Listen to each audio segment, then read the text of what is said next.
Everybody, welcome back to the channel. Beautiful snowy day. Get an idea of, well, we got a lot of sun out here also. It's a beautiful sunny day also. Could be getting a good bit of snow here recently, and day off I decided to get out and go for a little hike and talk to you about something else. So be right back with you. We're going to talk about how to sleep well in the wintertime in the outdoors. Be right back.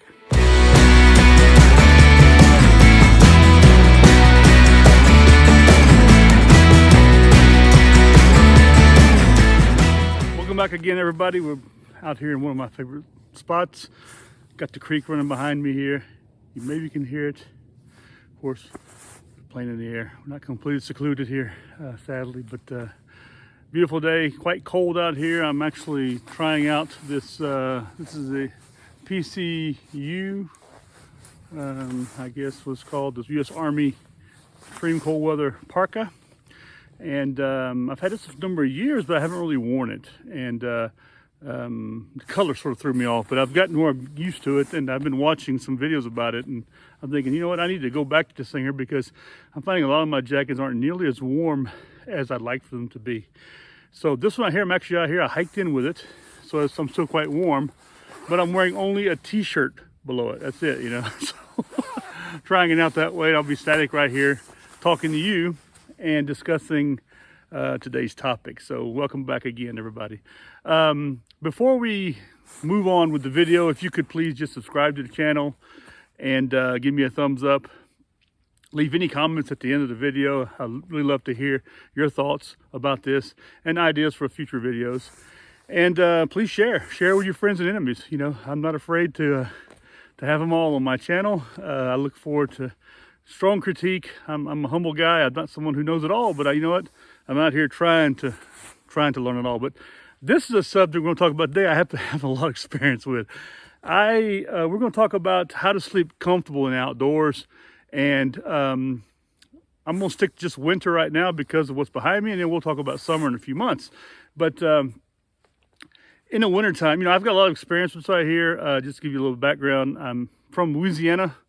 Very hot and humid. Winter there is very limited, very slow. But in the mid-1980s, I got thrown into another situation in the U.S. Army, and I spent years training in extreme cold weather climates from Alaska to Europe, Northern Europe, and the mountains. This kind of stuff I did all over the country and different places in the world. But yeah, so I've seen a good bit of cold weather, and so I live here in Switzerland.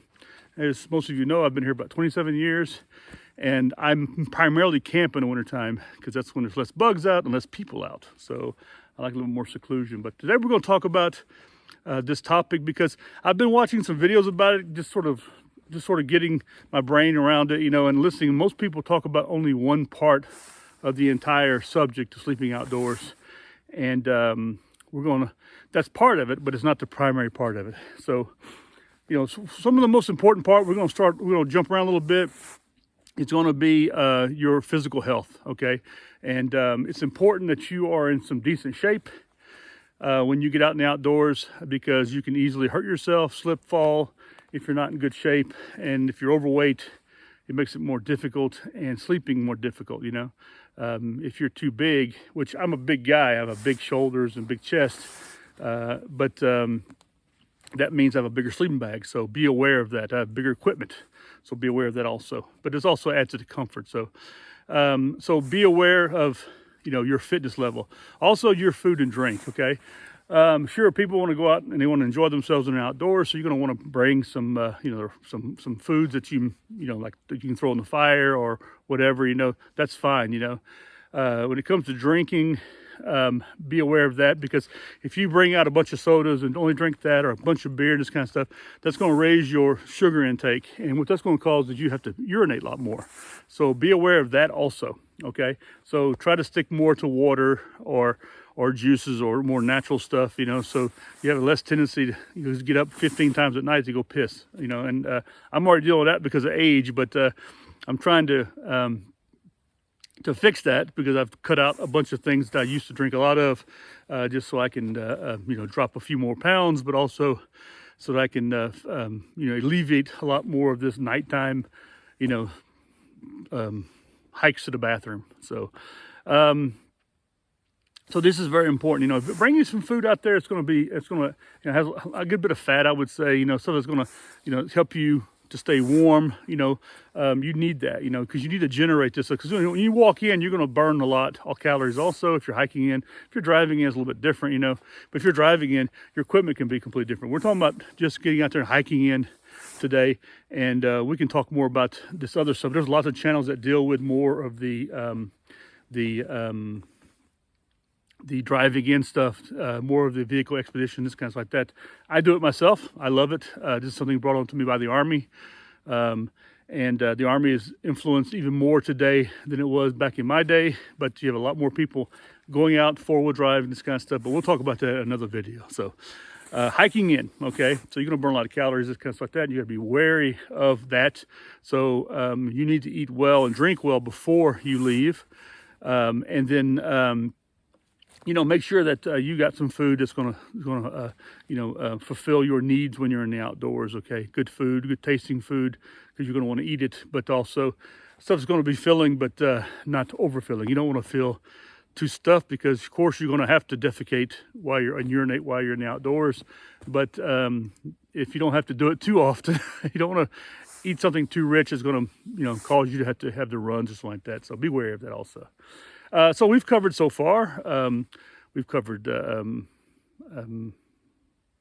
food, drink, and fitness. Okay, and so let's go to some of the more important other things, aspects out here which are quite important. That's choosing camp. The location is very important.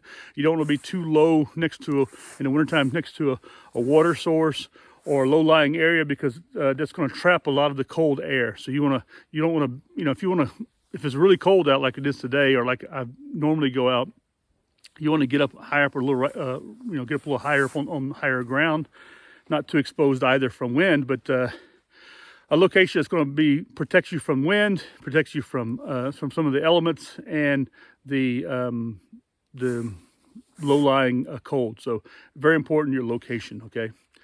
Temperatures are very important also. So if you're expecting serious temperatures and you don't have the right equipment for this, and the right fitness and the right health, the right foods, this kind of stuff, it's going to be, the temperature is going to affect you. Okay.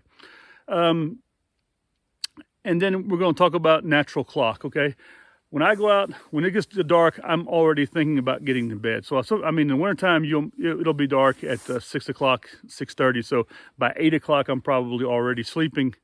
And that way, I'm sort of naturally getting in line with the natural clock. That's when you sleep during dark and you awake during hours of light. So when you do that, especially if you're sleeping over a week or so at that, or several days out, one night's not going to make a biggest difference. But when you're sleeping over a period of time, you'll learn that your body adapts very quickly to that, and you're much more comfortable in the outdoors, because you're sleeping according to the natural light, natural events around you. So it's important to get in line with that, and you will very quickly. Okay, people will after a moment start, you know, as soon as it gets dark, you're like, well, you know what, I'm not, it's okay around the fire a little bit, you know, but you know, it's time to get to bed, and that's what you want to do, because you're also going to be tired, because you're going to be out and about. The hike in that first day, maybe you're doing some short hikes from wherever you're at, or if you're doing a continue hiking every day, you know, when you get to camp at night, you're going to want to eat, then clean up a little bit, eat, and then after you set up your camp, and then you're going to want to get into that sleeping bag, because you're going to be a little bit tired. So just be aware of that, especially on lighter hikes or whatever you're doing. But and then we get to the primary source of all this, and this is usually what you see when you hear about videos about outdoors and that kind of stuff, and that's equipment. Okay, equipment plays a very important role in the outdoors if you want to be comfortable, and it's something we've been talking about over the past several videos. I've spoken to you about a lot of this, and that is sleeping bags, and that is sleeping mats, and this kind of stuff. So choose your right location, but you also want to choose a location that you can be pretty level on the ground. You don't want to be on the incline, that kind of stuff. Not too rocky, or you can clean it up if you need to. You can cut yourself, if you can cut yourself down some branches, you can lay them out if you need it. But if you don't need that, you know, what I like to do is lay out that first layer, and you can see it in my videos. I lay out that first layer, a piece of Tyvek or something like that, sort of cuts away that humidity rising up from the soil. Then I'll put my sleeping pad down which I have a Thermarest sleeping pad, and then I have a Thermarest air mattress. Now, it's important to get yourself the right size air mattress. They're usually the standard ones are I find them to be quite thin. They're good for people who are thinner in stature, I would say, you know, and not so broad, not so heavy. But so I get a larger one. I get the largest I can find that is still lightweight. Okay, and you want to get that sucker aired up and get on the ground, and then you know, there are lots of methods to doing this. You know, if you have a Gore-Tex sleeping bag cover, you can actually put your sleeping pad inside of it, the mattress inside of it, because usually most of them are the form of that.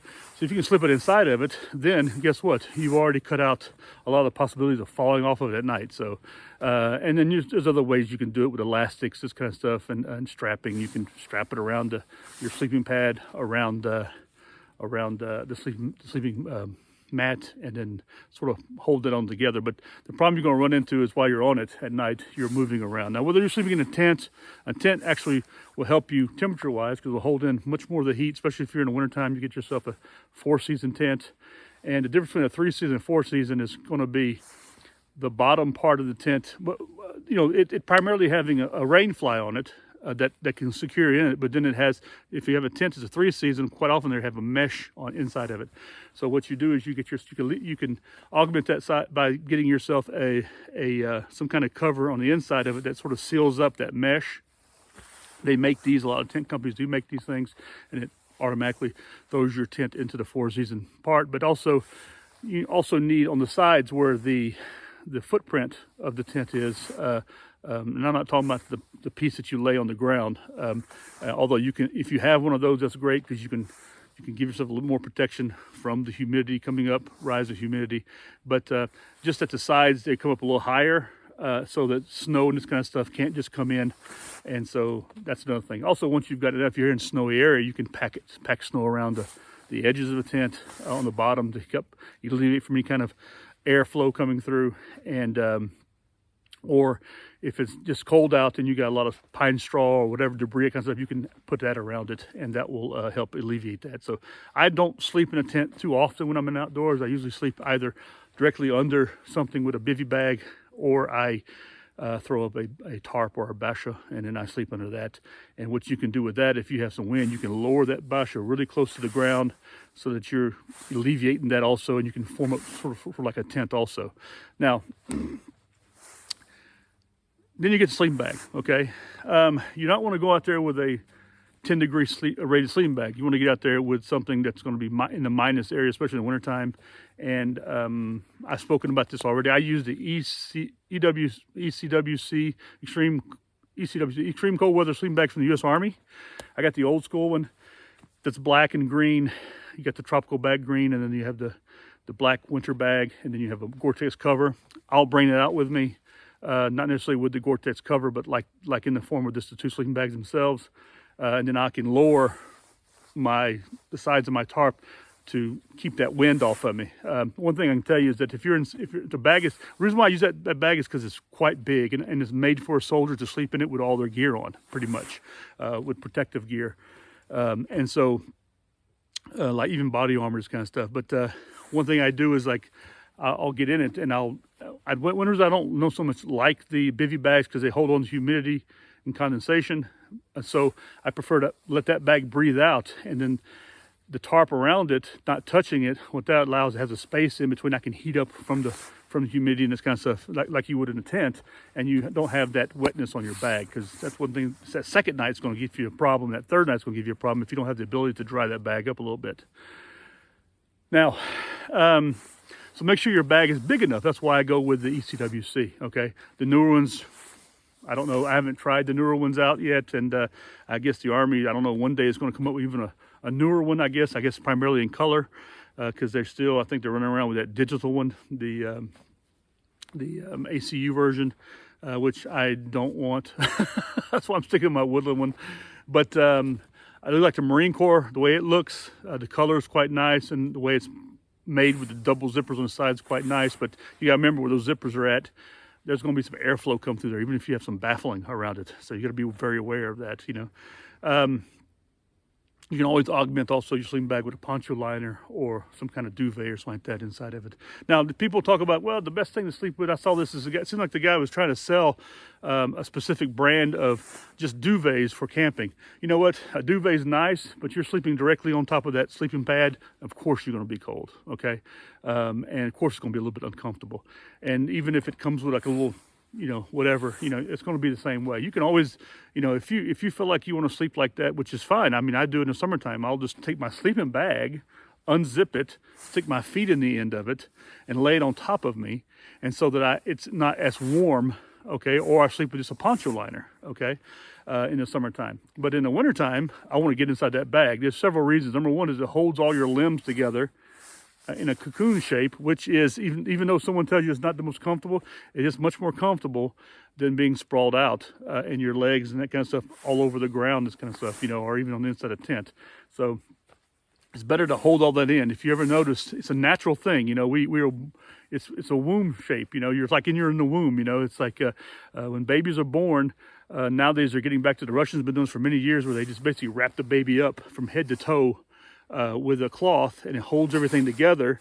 And sure, that's not a comfortable way to sleep. I sleep on my side, I don't sleep on my front, but what it does, it keeps them, allows them to maintain that womb feeling around them, so they sleep well. And we do the same thing in nature today, okay? We have the same, it follows along with this. This is what's natural, do what's natural, okay? Now, if you go out there and you want to sleep with this blankets, this kind of stuff, that's fine, but you know what, you're probably going to be cold at night. And that stuff's heavy to carry around. So I've done it. I didn't mind it, but it's still cold, okay? It's not the warmest thing. And something else you can always do is cut yourself a piece of blanket down and use that to sleep on top of your mattress if you want to. And you can come up with some kind of, you can sew it where there's some elastic around it so it can wrap around better that mattress. And then you have that to sort of lay on. And that's a really good insulation piece. Even when it's wet, wool works. So it keeps you warm. But anyway, so this is the basic stuff, and then you can always augment by dressing up. You have some sleeping clothes on, like some sweats. I don't suggest cotton sweats, this kind of stuff, but some wool, merino wool or polypropylene pants with booties or socks, and then the same thing for a top, and then you sleep with a little hood on. All this stuff's going to add to it, and you're going to be comfortable. The first night you may be a little less comfortable because you're not used to it, but that second night you're going to be more comfortable, and then from then on. I did a 10-day trip a couple years ago where I was sleeping out, and this was hot summer actually, and I didn't sleep well at all that first night, but I tell you what, every other night after that, I slept. I was tired because we were moving around hiking all day, and you just get used to sleeping. And I slept in a tent during that situation also. So it was a little bit warmer, but you know what? It was much more. I kept it in the shade, this kind of stuff. So we'll talk about that in another video, like I said, the summer stuff. But anyway, these are my propositions and my experience, and let's go over it again. The location is very important. So make sure you have a good location. You scout it out. You know where you're going to go. This kind of stuff. Food and drink and fitness is very important. So you want to bring the proper food, the proper liquids. You want to drink plenty also, but stay away from sugary drinks, because it's going to cause your sugar levels to raise, and you're going to want to urinate more.